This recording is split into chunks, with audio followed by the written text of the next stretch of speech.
Hey guys, what is up? It is the Fast Break Report here, bringing you guys another video, and it would appear as if Shams Charania is now in the business of just nuking Twitter whenever the fuck he feels like it with trade data. This is not the trade I expected it to be, if I'm being honest with you. Great trade for San Antonio. I'm going to call that, like, this is an A-plus trade for San Antonio. The Kings, on the other hand, Zach Lavine and DeMar DeRozan are officially teammates again. That's interesting. However, getting City Cisco from the Spurs is not the secondary. Like, Zach Lavine being the primary piece in this trade was not what I was expecting. The Spurs kept everything together and still got DeAaron Fox.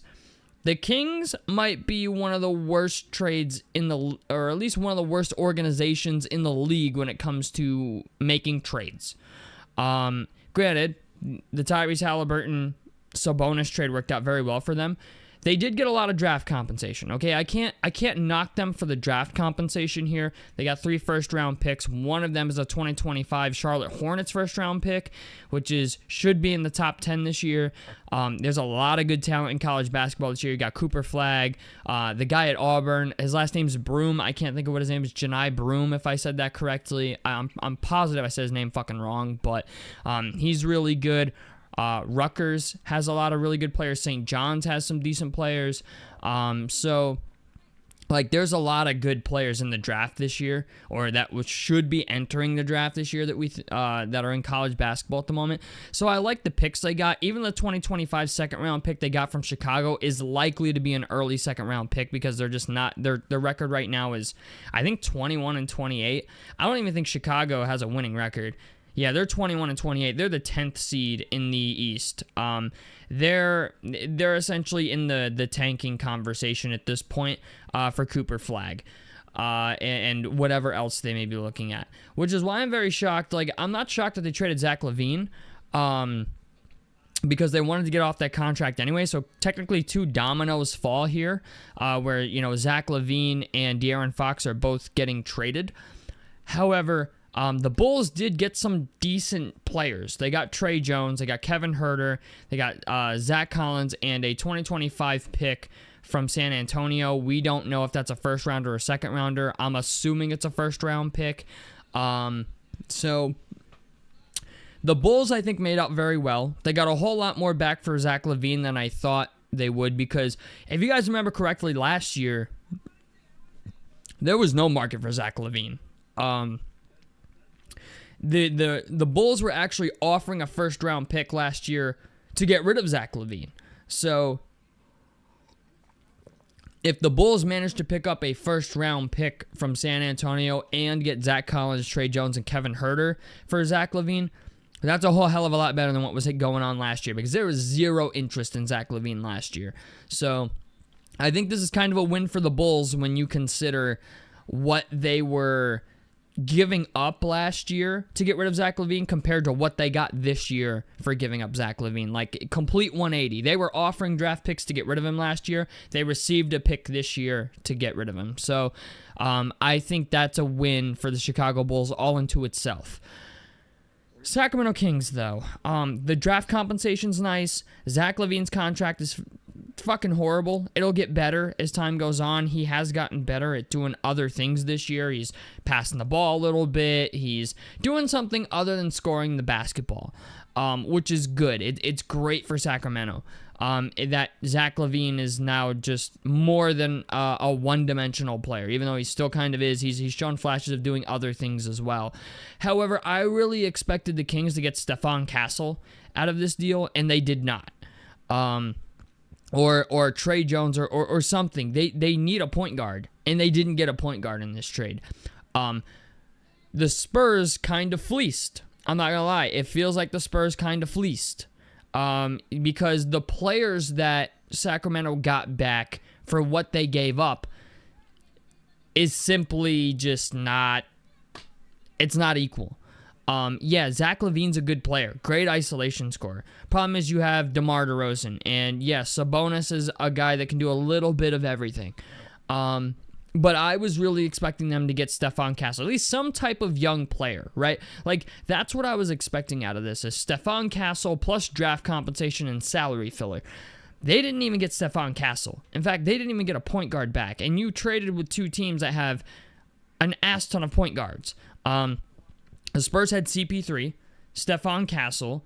They had Trey Jones. The Bulls now have Trey Jones, Josh Giddey, Dalen Terry, Kobe White, Lonzo Ball.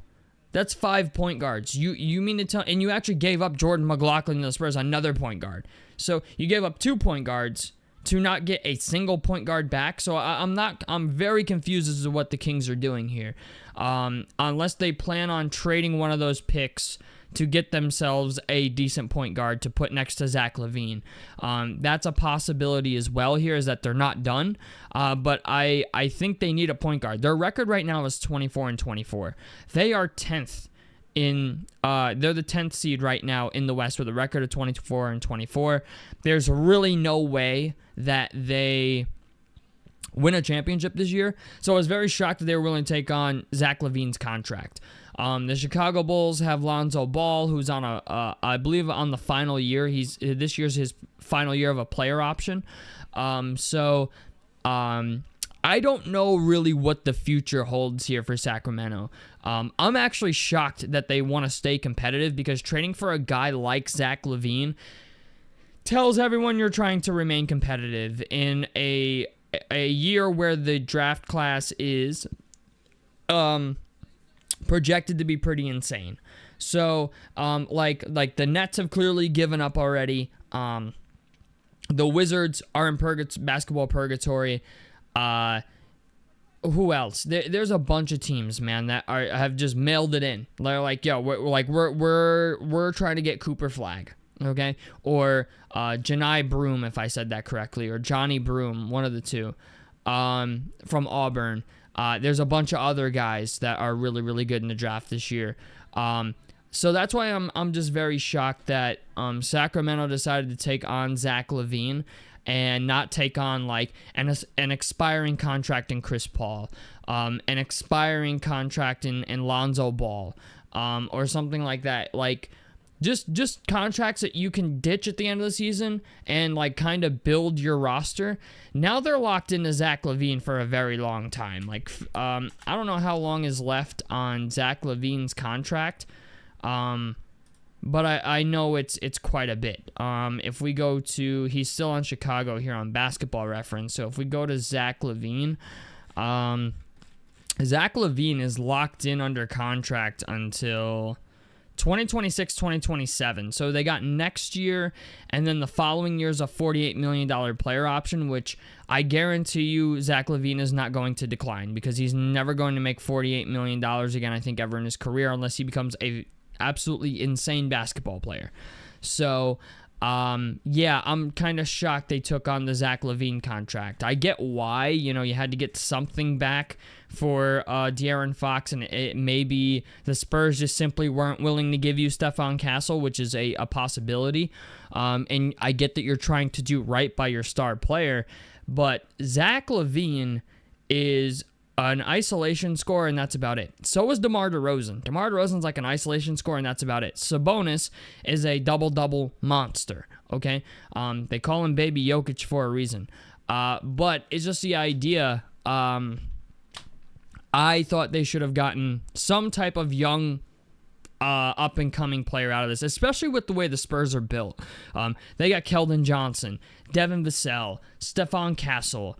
The Spurs added DeAaron Fox and gave up essentially nothing for him.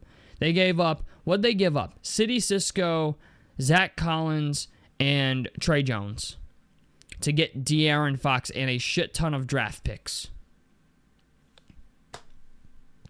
I don't know. It's not the end of the world for Sacramento, But this is like, if there was ever a time to like just tank, because like you're 24-24, as time goes on, I don't think that record's gonna get any better, especially now that you lost DeAaron Fox.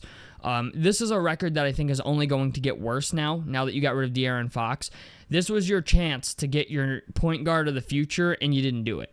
Granted, like I said, they just got a shit ton of draft picks. I'm assuming one of those picks will probably be used to get a young point guard. But I'm going to be honest. The Kings really didn't have a whole lot of leverage here, being that DeAaron Fox wanted to go there anyway. But the draft pick haul is nice. I just wish they would have gotten a point guard.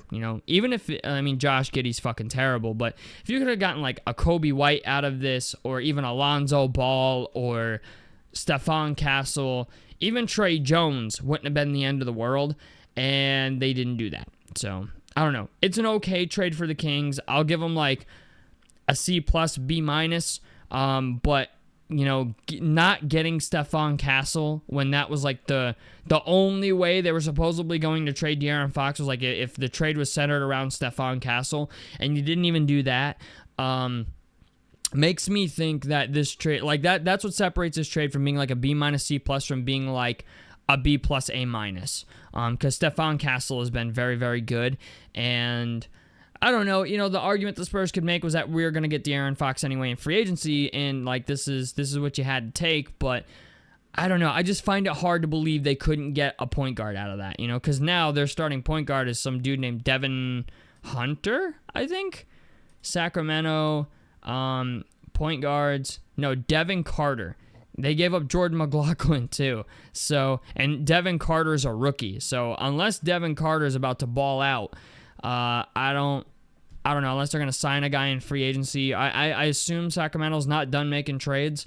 I assume they're going to try to trade for a point guard. But yeah, it was all right. It's not a great trade. It's a great trade for the Spurs. Solid trade for the Bulls. It's an okay trade for Sacramento, but still, not getting Stephon Castle sucks. So tell me what you guys think about this down below in the comment section below. A like helps me out. Subscribe if you guys want to see more on the Fast Break Report. And about us, motherfucker. Peace, guys.